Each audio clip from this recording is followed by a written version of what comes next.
So, A Quiet Place was a movie directed by John Krasinski. It was co-written by John Krasinski as well as Brian Woods and Scott Beck. It stars John Krasinski as well as Emily Blunt, Melissa Simmons, Noah Jupe, I believe it's how you pronounce his name. And it's about this family that lives in this post-apocalyptic society where they can't speak at all. And they have to be very careful not to make any noise in general because there are these creatures that are out there who hunt because they have a super sensitive sense of hearing. So if you even make the tiniest of sounds, all of a sudden, you're done. You're through. So I remember being really excited for this movie all the way back in 2018, and I remember seeing it opening day because I was just so excited for this movie. And admittedly, when I first saw it, I was admittedly a little let down at first. I don't know, maybe it's because my anticipation was too high, and maybe it was just it was a way of me saying, hey, calm it down a bit. Don't get too hyped for a movie, is what I'm trying to say. And so, with A Quiet Place 2 finally coming out this weekend, I figured, why not talk about it? It's gonna be a bit of a long movie, and honestly, after rewatching it several times since then, I've grown to love this movie. Really, really love this movie. So let's talk about the main idea itself, about how, this family can't speak, they have to communicate via sign language, and, they kind of have to, they can't make any noise or else these creatures will come and kill them, basically. Honestly, right there, that is a fascinating idea for a horror movie, where it's it's easy to scream when you're obviously terrified, and so now that, you have to take away that aspect, what can you really do other than, try to escape, try to fight in some cases. The idea for this movie is incredible. It's one of the I think it's one of the most unique ideas for a horror movie, even to this day. Meanwhile, the performances of everyone in this cast, it's only about 4 people with a couple extras, and they're really good as well. John Krasinski as the father of this family, you can tell that he's dealing with a lot of loss, mainly in his family, and he's dealing with a lot of issues outside of that, mainly with his daughter, played by Melissa Simmons. I'll talk about her in a bit. He's really good, and it's definitely a more emotional performance than I would have expected from Krasinski. Meanwhile, Emily Blunt, she's really good in this movie as she basically tries to keep things together, tries to, be a parent and try to, make sure that her kids are fine and, make sure her family's fine, even though clearly this whole thing has devastated her, and she tries to hide that as well. Melissa Simmons, who is actually deaf, and they do use that to their advantage in this movie. She also taught sign language to everyone on set. So that was really cool. She's really good as she deals with, feeling responsible for what happened to the family. If you've seen the movie, you know that the youngest sibling was killed after he played with a toy rocket. And, she's definitely feeling the grief. She's definitely feeling like she was responsible for that. She feels like John Krasinski doesn't want to talk to her anymore. And so she's really good with that performance, as well as Noah Jupe, who plays I guess you would say middle child at this point, but since you don't have any other kids at that point.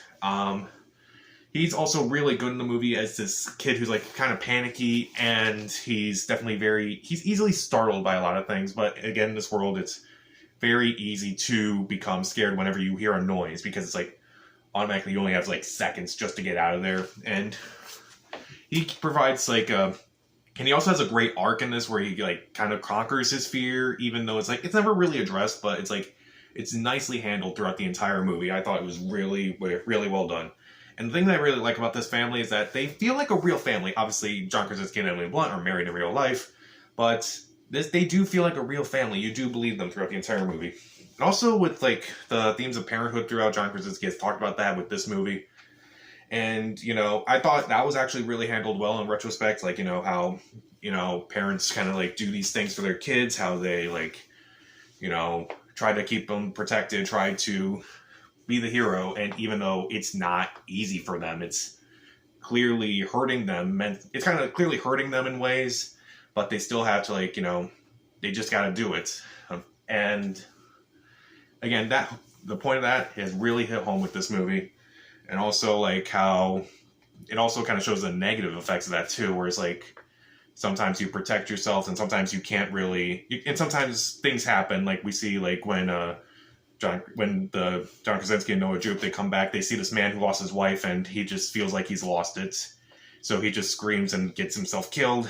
And that's also really well handled, where it's like, you know, sometimes you just can't take it, and sometimes you just can't handle the pressure of like what's going on, and it's really well done throughout the entire movie.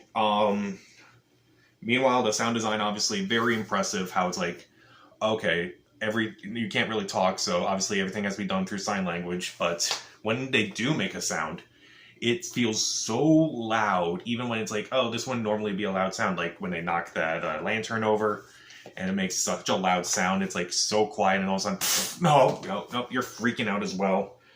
And also it really adds to the tension, it makes everything more scary, even though it's like something normal, like, oh, again, a lantern falls and it breaks and starts setting on fire, but it's like, nope, don't do that, that's scary.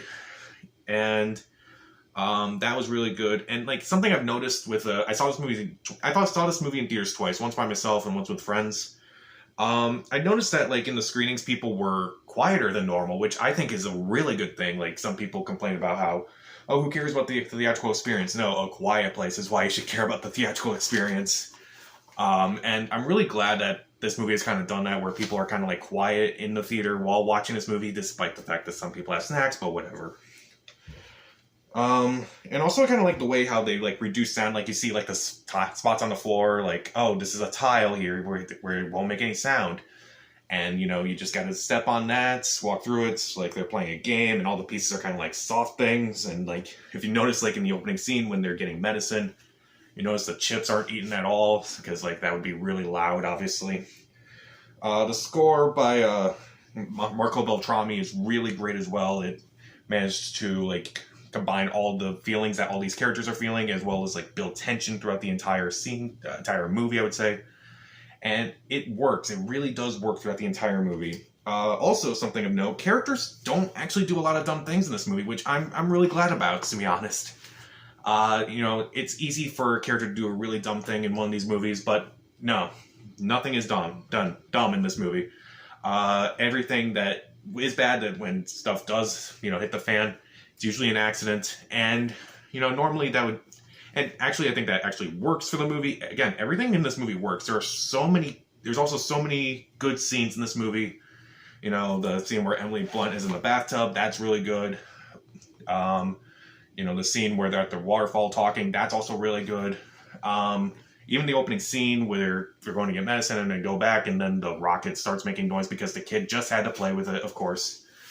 And it's all really well done. And I like the fact that this movie is told through visuals rather than just told through dialogue. Again, because I can't speak, but it's really effective. Now, as for any dislikes of this movie, there are a couple. Now, I mentioned I kind of had issues with it the first time I saw it, but now I really enjoy this movie, so there's that. There are a couple issues. I kind of noticed some of the plot holes with this movie, like I get why Emily Blunt's character is pregnant in this movie, because it's like, oh, it's basically like she lost her other son, so now she's going to give birth to this other baby sometime soon. And I get it makes sense, but how did that even happen in this world? Like, how did they not make sound during that? Like, also, how do you expect a baby to stay quiet in this world? And they do kind of like, they do explain that, obviously, in the movie. It just didn't really make sense. Also, you kind of have to figure out, like, again, with those tiles on the floor when they have to walk in the house, like, how did they figure that out? Like, that just doesn't really make sense to me. It's like, you had to find out the hard way, I guess.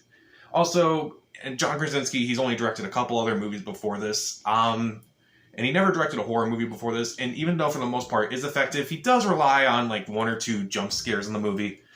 But, you know, it's not... It doesn't really hurt the movie, is what I'll say. It's a very effective horror movie, very deep horror movie, a well-acted horror movie. It's a really good horror movie overall, despite some of the minor issues I've had with this movie. Over time, I let him go. I let him go. And they're still noticeable, but whatever. I still think this is a really incredible movie that is deeper than most horror movies it's deeper than most horror movies are. It's well-acted. It's well-designed. It's very effective. I love it. I'm going to give A Quiet Place 3.5 out of 4 stars. See it. So, did you see A Quiet Place? I'm pretty sure you have. But what did you think of it? Are you excited for Quiet Place 2? Comment down below. Subscribe to the channel. This is Pat, and stay safe and quiet.